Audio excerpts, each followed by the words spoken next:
Bonjour Pascal. Bonjour. La Biennale d'art contemporain de Dakar au Sénégal, elle a commencé, donc c'est la 13e édition cette année. Oui, alors vous savez que c'est l'une des manifestations les plus importantes de l'art contemporain africain. Tout Dakar vit pendant un mois au rythme des artistes. Alors dans l'exposition principale, il y a 75 artistes, 75 de 33 pays différents. Mais il y a aussi 300 événements à Dakar et dans tout le pays, dans des lieux privés, dans des lieux publics, dans des hôtels, dans des galeries. Bref, c'est vraiment la fête pendant un mois. Deux pays sont à l'honneur cette année, la Tunisie et le Rwanda. Et un prix a déjà été octroyé. Vous le voyez à l'image, Laïla Adjovi, qui est une artiste photographe béninoise qui a reçu son prix des mains du président Macky Sall. Voilà. Alors Pascal, on va continuer avec la bande dessinée. Je le disais tout à l'heure, Hergé, notre Hergé national, a réalisé donc a vendu une aquarelle, enfin pas lui, il s'était vendu à Paris, une aquarelle qu'il avait dessinée Hergé en 1939 et elle a été vendue, elle est partie à 629 000 €.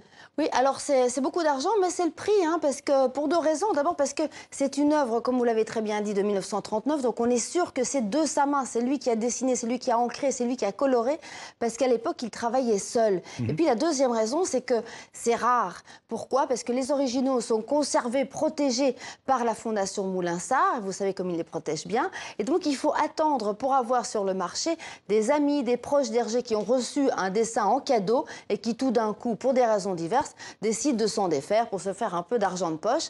Alors nous avons voulu en savoir plus sur cette aquarelle et je vous propose de regarder ce reportage. Une fois, deux fois, trois fois, monsieur, j'adjuge. Une vente aux enchères exceptionnelle. Adjugée pour 629 000 €, cette couverture couleur du petit 20e. C'est pour ce supplément jeunesse d'un journal conservateur catholique belge qu'Hergé créa le personnage de Tintin. Il n'y a à chaque fois, pièce originale pour chaque couverture ou chaque planche. Il y a très peu d'albums et il y a beaucoup plus de gens qui me demandent que l'œuvre, parce que quasiment la Fondation Moulin-Sarr a quasiment tous les originaux d'Hergé, donc il n'y a quasiment pas d'originaux en circulation, ce qui rend ces deux pièces d'autant plus exceptionnelles. Publié en feuilleton noir et blanc, puis en album, Le Sceptre d'Ottokar est la 7e aventure de Tintin, en toile de fond, la montée du nazisme. Cette pièce a été réalisée en 1939, un an après l'annexion de l'Autriche par les Allemands. Et donc c'était vraiment, cet album dans Le Spectre d'Ottokar parle de l'annexion d'un pays par un autre. Donc c'est Hergé fait une critique du régime nazi et de cette annexion. Cette planche originale crayonnée, extraite de Coq en stock, a été, elle, adjugée pour 175 000 €. Voilà, Pascal, après la bande dessinée, on va parler de cinéma.